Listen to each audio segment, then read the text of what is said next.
ಈಗ ಮತ್ತೆ ಶಿಷ್ಯ ಕೊಡಿ ಕೇಳ್ತಾರೆ, ಸ್ವಾಮಿ ಇನ್ಯಾರಾದ್ರೂ ಆಚರಣೆ ಮಾಡಿದ್ರ ದಯಮಾಡಿ ತಿಳಿಸ್ಕೊಡಿ ಅಂತಂದಾಗ ಪೂರ್ವ ರಾಜ್ಯದಲ್ಲಿ ಉತ್ತಮ ಎಂಬ ರಾಜನಿರ್ತಾನೆ.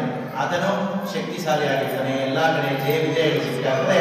ಆತ ಪ್ರತಿದಿನ ದೇವಾಲಯಕ್ಕೆ ಹೋಗೋದು, ದೇವತಾರಾಧನೆ ಮಾಡಿಸೋದು, ಬ್ರಾಹ್ಮಣರಿಗೆ ಫಲದಕ್ಷಿಣೆಗಳನ್ನ ಕೊಡೋದು, ಗ್ರಾಮ ಪ್ರದಕ್ಷಿಣೆ ಮಾಡೋದು, ಎಲ್ಲರನ್ನು ಚೆನ್ನಾಗಿ ನೋಡ್ಕೊಳ್ತಾ ಇರ್ತಾನೆ. ಆಗ ಅವನಿಗೆ ಒಂದು ಸಂತಾನ ಇರೋದ್ರಿಂದ ಹಾಗಾಗಿ ರಾಜ ಮಹರ್ಷಿಗೆ ಹೇಳಿ ಕಳಿಸ್ತಾರೆ, ಸ್ವಾಮಿ ನಮ್ಮ ಆಸ್ಥಾನದಲ್ಲಿ ನೀವು ಅರಮನೆಗೆ ಬರಬೇಕು, ನೀವು ಪಾದ ಪೂಜೆಯಿಂದ ಮಾಡಲಿಕ್ಕೆ. ಯಾಕಂದ್ರೆ ಗುರುವಂದನಾ ಸಮಾರಂಭ ಅಂದ್ರೆ ಗುರುಗಳನ್ನ ಕರೆಸೋದು, ಅವರ ಪಾದ ಪೂಜೆಯಿಂದ ಮಾಡೋದು, ಅವರ ಆಶೀರ್ವಾದಗಳು ಎಲ್ಲರಿಗೂ ಗುರು ಹಿತವಚನ ಸಿಗಬೇಕು ಅಂತೇಳಿ ರಾಜ ಮಹಾರಾಜರು ಆಗಿರೋ ಕಾಲದಲ್ಲಿ ಮಾಡ್ತಾ ಇದ್ರು. ಈ ಪೂರ್ಣಮಿ ದಿನ ಕೀರೂರೆಲ್ಲ ಮಾಡ್ತಾರೆ. ಅಂತ ಆಶೀರ್ವಾದ ನಮಗೂ ನಿಮಗೂ ಎಲ್ಲ ಸಿಗಲಿ. ಹಾಗಾಗಿ ಅಂತ ಗುರುವಂದನಾ ಕಾರ್ಯಕ್ರಮದಲ್ಲಿ ಗುರುಗೆ ಎಲ್ಲವನ್ನ ಉಪಚಾರ ಮಾಡಿ ಉಪಚಾರ ಮಾಡೋಕ್ಕೆ ಪ್ರಾರಂಭ ಮಾಡ್ತಾನೆ. ಆಗ ಆ ಗುರುಗಳು ರಾಜನಿಗೆ ಪ್ರಶ್ನೆ ಆಗ್ತಾರೆ, ರಾಜನ್ ನಿನಗೆ ಸಂತಾನ ಆಗಿದ್ಯಾ ಅಂತ ಕೇಳ್ತಾರೆ. ರಾಜ ನೊಂದ್ಕೊಂಡು ಹೇಳ್ತಾನೆ, ಸ್ವಾಮಿ ಇದುವರೆಗೂ ಸಂತಾನ ಇಲ್ಲ ಅಂತ ಹೇಳ್ತಾನೆ. ಹಾಗಾದ್ರೆ ನನ್ನ ಪಾದ ಪೂಜೆ ಮಾಡುವ ಅರ್ಹತೆ ನಿನಗಿಲ್ಲ ಅಂತ. ಯಾಕೆ ಸ್ವಾಮಿ ಅಂದ್ರೆ ಪೂರ್ಣ ಕುಟುಂಬಸ್ಥನಾದ್ರೆ ಮಾತ್ರ ನೀನು ನನ್ನ ಪಾದ ಪೂಜೆ ಮಾಡುವ ಅರ್ಹತೆ ಇರೋದು, ಇಲ್ಲಾಂದ್ರೆ ಆಗೋದಿಲ್ಲ ಅಂತಂದಾಗ ದಯಮಾಡಿ ಏನಾದರೂ ಹೊಸ ವ್ರತ ಪೂಜೆ ಏನಾದರೂ ಇದ್ದರೆ ದಯಮಾಡಿ ತಿಳಿಸ್ಕೊಡಿ ಅಂತಂದಾಗ ಆಗ ರಾಜಮಹರ್ಷಿ ಹೇಳ್ತಾರೆ, ಸಂತಾನಪ್ರದವಾದ ಸತ್ಯನಾರಾಯಣ ಸ್ವಾಮಿ ಪೂಜೆ ಅನ್ನೋದಿದೆ. ಆ ಪೂಜೆಯನ್ನು ನೀನು ಖಂಡಿತವಾಗಿ ನಿಶ್ಚಯವಾಗಿ ಭಕ್ತಿ ಶ್ರದ್ಧೆಯಿಂದ ಮಾಡಿದ್ದೆ ಆದರೆ ನಿನಗೆ ಸಂತಾನ ಆಗ್ತದೆ ಅಂತಂದಾಗ ಯಾವ ರೀತಿ ಮಾಡಬೇಕು ಅಂತಂದಾಗ ವಿಧಾನವನ್ನೆಲ್ಲ ತಿಳಿಸ್ಕೊಡ್ತಾರೆ. ಹೇಗಿದ್ರು ರಾಜ ಆ ನದಿ ತೀರದಲ್ಲಿ ಸುಂದರವಾದ ದೊಡ್ಡ ಮಂಟಪವನ್ನು ನಿರ್ಮಾಣ ಮಾಡ್ತಾರೆ. ನಿರ್ಮಾಣ ಮಾಡಿ ಭಕ್ತಿ ಶ್ರದ್ಧೆಯಿಂದ ಎಲ್ಲ ವಜ್ರ ವೈಡೂರ್ಯಗಳ ಸಮೇತವಾಗಿ ಸರ್ವಲಂಕಾರ ಭೂಷಿತ ಸಮೇತನಾದ ಸತ್ಯನಾರಾಯಣ ಸ್ವಾಮಿಯನ್ನು ಪೂಜೆಯನ್ನು ಮಾಡ್ತಾನೆ. ಯಥಾರ್ಥವಾಗಿ ದಾನ ಧರ್ಮಾದಿಯನ್ನು ಮಾಡ್ತಾನೆ. ಹಾಗೆ ಸತ್ಯನಾರಾಯಣ ಸ್ವಾಮಿ ಸಂತಾನವನ್ನು ನೀಡ್ತಾರೆ. ಹಾಗೆ ಕಾಲ ಕಾಲಕ್ಕೆ ಸಂತಾನ ನೀಡಿ ಎಲ್ಲ ಕಡೆ ಜಯ ವಿಜಯಗಳು ಸಿಗ್ತಾರೆ. ಹೀಗೆ ಬಿಡಬಾರ್ದು ಅಂತೇಳಿ ಕಾಲ ಕಾಲಕ್ಕೆ ತನಗೆ ಅನುಕೂಲ ಆಗೋ ಥರ ಮಾಡ್ತಾ ಇರ್ತಾನೆ.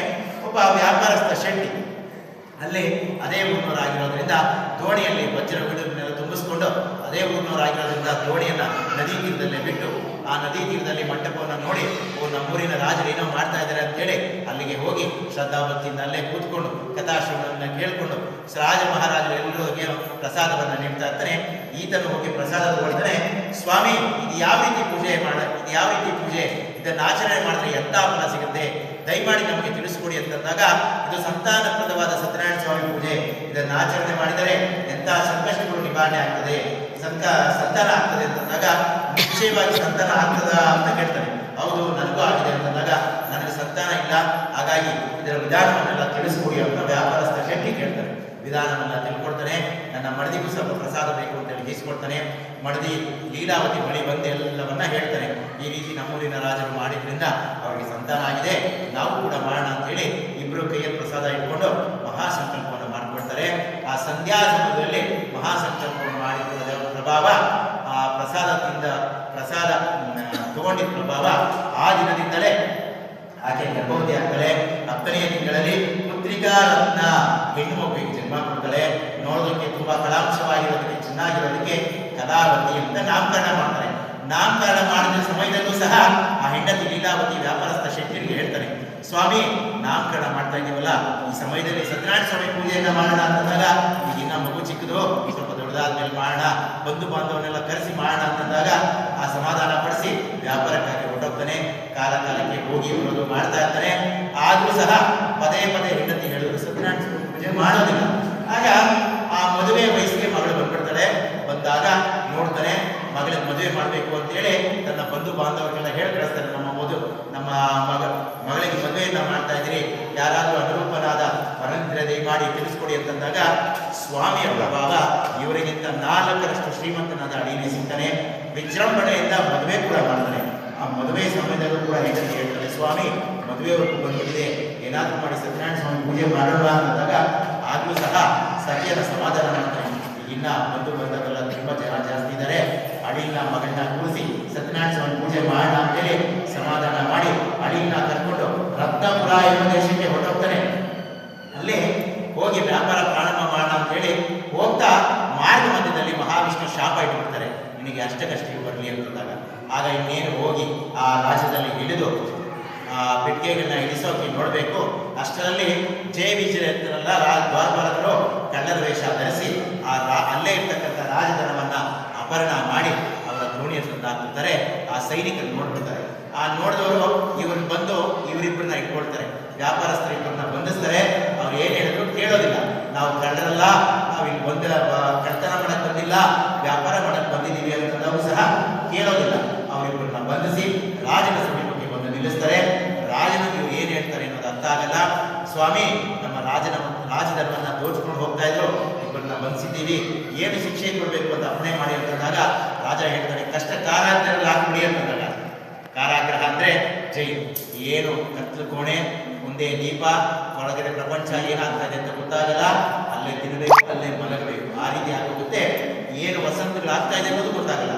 ಇಲ್ಲಿ ಆ ತಾಯಿ ಮಗಳಿಗೆ ಕೂತು ಅಷ್ಟ ಕಷ್ಟ ಬಂದ್ಬಿಡುತ್ತೆ. ಮನೆ ಇದ್ದವರೆಲ್ಲ ಕಣ್ಣದಿಂದ ರೋಚ್ಕೊಂಡು ಹೋಗ್ತಾರೆ.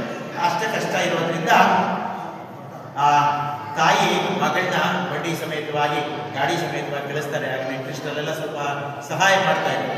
ಆಗ ಆ ಮಗಳು ಎಲ್ಲ ನೆಂಟರಿಷ್ಟ ಸಮೇತವಾಗಿ ನನಗೆ ಏನ್ ಬೇಕೋ ಧಾನ್ಯ ವಸ್ತುಗಳು ಬಟ್ಟೆಗಳೆಲ್ಲ ತಗೊಂಡು ಬರ್ತಾ ಇರ್ತಾರೆ. ಮಾರಿದ ಬಗ್ಗೆ ಇನ್ನೇನು ಕತ್ತಾಗ್ತಾ ಇರ್ತದೆ. ಬ್ರಾಹ್ಮಣರ ಮನೆಯಲ್ಲಿ ಸತ್ಯನಾರಾಯಣ ಸ್ವಾಮಿ ಪೂಜೆ ನಡೀತಾ ಇರ್ತದೆ. ಆಗ ಅಲ್ಲಿ ನಿಂತ್ಕೊಳ್ತಾರೆ. ಕತ್ತಾಯ್ತಲ್ಲ, ಸ್ವಲ್ಪ ವಿಶ್ರಾಂತಿ ಕೊಡೋಣ ಅಂತೇಳಿ ಆ ಬ್ರಾಹ್ಮಣರ ಮನೆಗೆ ಪ್ರವೇಶ ಮಾಡ್ತಾರೆ. ಭಕ್ತಿ ಶ್ರದ್ಧೆಯಿಂದ ಅಲ್ಲೇ ಕೂತ್ಕೊಂಡು ಪೂಜೆ ಆಗೋದು ಅಲ್ಲೇ ಇರ್ತಾರೆ. ಪ್ರಸಾದಗಳನ್ನು ತಗೊಳ್ತಾರೆ, ತಿನ್ನೋದಿಲ್ಲ. ಸ್ವಾಮಿ, ಯಾವ ರೀತಿ ಪೂಜೆ ಇದನ್ನು ಆಚರಣೆ ಮಾಡಿದ್ರೆ ಎಂಥ ಫಲ ಸಿಗುತ್ತೆ, ದಯಮಾಡಿ ನಮಗೆ ತಿಳಿಸ್ಕೊಡಿ ಅಂತಂದಾಗ, ಇದು ಸತ್ಯನಾರಾಯಣ ಸ್ವಾಮಿ ಪೂಜೆ, ಸಂಕಷ್ಟಗಳು ಏನಾದರೂ ನಮ್ಮ ಕಷ್ಟಗಳಿದ್ರೆ ಬೇಗ ನಿವಾರಣೆ ಆಗ್ತದೆ ಅಂತಂದಾಗ, ನಮಗೂ ಸಹ ಸಂಕಷ್ಟಗಳಿದೆ, ದಯಮಾಡಿ ನಾವು ಸಹ ಪೂಜೆ ಮಾಡ್ಬೋದು ಅಂತಂದಾಗ ಆಕೆನ ಸಮಾಧಾನ ಮಾಡಿ ನೀವು ಸಹ ಮಾಡ್ಬೋದು ಅಂತೇಳಿ ವಿಧಾನವನ್ನೆಲ್ಲ ತಿಳಿಸ್ಕೊಡ್ತಾರೆ. ಮಗಳೇ, ಈ ರೀತಿ ಕತ್ಲಾಗಿದೆ, ದಯಮಾಡಿ ನೀವು ಪ್ರಯಾಣ ಮಾಡಬೇಡ, ಇಲ್ಲೇ ವಿಶ್ರಾಂತಿ ತಗೊಂಡು ಬೆಳಿಗ್ಗೆ ಪ್ರಯಾಣ ಮಾಡೋದಂದಾಗ ಆಕೆ ಭಕ್ತಿ ಶ್ರದ್ಧೆಯಿಂದ ಪ್ರಸಾದ ತಗೊಂಡಿರ್ತಾರೆ. ಅದನ್ನು ಸ್ವೀಕಾರ ಮಾಡೋದಿಲ್ಲ. ಬೆಳಿಗ್ಗೆ ತಾಯಿ ಜೊತೆ ಸ್ವೀಕಾರ ಮಾಡಬೇಕು ಅಂತೇಳಿ ಅಲ್ಲೇ ಮಲಗಿದ್ದು ಬೆಳಿಗ್ಗೆ ಆಗುವಷ್ಟರಲ್ಲೇ ಮುಂಜಾನೆ ಪ್ರಯಾಣ ಮುಂದುವರಿಸ್ತಾಳೆ. ಹೋದ ಮಗಳಿಂದ ಬಂದಿಲ್ವಲ್ಲ ಅಂತೇಳಿ ತಾಯಿ ದುಃಖಿತರಾಗಿರ್ತಾಳೆ. ಆಗ ಇನ್ನೇನು ತುಂಬಾ ಅಳ್ತಾ ಇರುವಾಗ ಅಮ್ಮ ಸದ್ದು ಕೇಳುತ್ತೆ. ಹೋಗಿ ನೋಡಿದಾಗ ಬರ್ತಾಳೆ ಮಗಳು. ಬಂದಾಗ ಕೈಯಲ್ಲಿ ಸಮಾಧ ಪಕ್ಷ ನೈವೇದ್ಯ ಇರ್ತದೆ.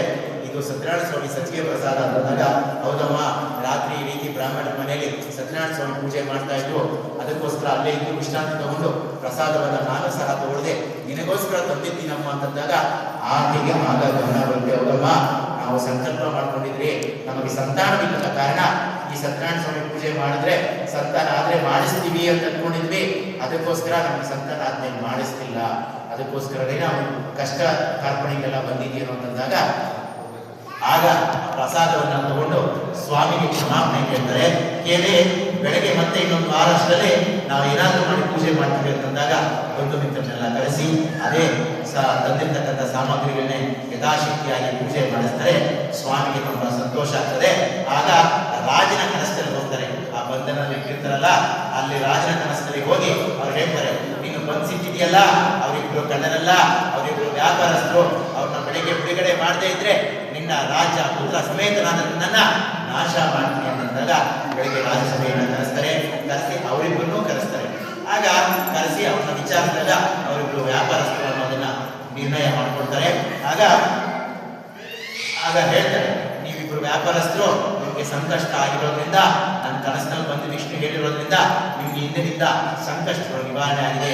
ಇನ್ನಾದ್ರೂ ನೀವು ಹೋಗಿ ಬದುಕೊಂಡು ಚೆನ್ನಾಗಿರಿ, ಪೂಜೆ ವ್ರತ ಪೂಜೆಗಳೆಲ್ಲ ಮಾಡಿ ಅಂತಂದಾಗ, ಇಲ್ಲೇ ಇದ್ರೆ ಎಷ್ಟು ವ್ಯಾಪಾರ ಮಾಡ್ತಾ ಇದ್ರು ಅಂತೇಳಿ ಒಂದಕ್ಕೆ ರಾಜನಷ್ಟು ಧನವನ್ನೆಲ್ಲ ಬೆಳ್ಳಿಗೆ ತುಂಬಿಸಿ ವಸ್ತ್ರ ಆಭರಣಗಳಿಂದ ಅಲಂಕಾರ ಮಾಡಿ ಅವ್ರನ್ನ ಕಳಿಸ್ಕೊಡ್ತಾರೆ. ದೋಣಿಯಲ್ಲಿಟ್ಟು ಅವ್ರನ್ನ ಕಳಿಸ್ಕೊಡ್ತಾರೆ. ಇನ್ನೇನು ಪ್ರಯಾಣ ಮುಂದುವರಿಸಬೇಕು ಅಂದಾಗ ಇಲ್ಲಿಗೆ 3 ಅಧ್ಯಾಯ ಮುಕ್ತಾಯ ಆಯಿತು.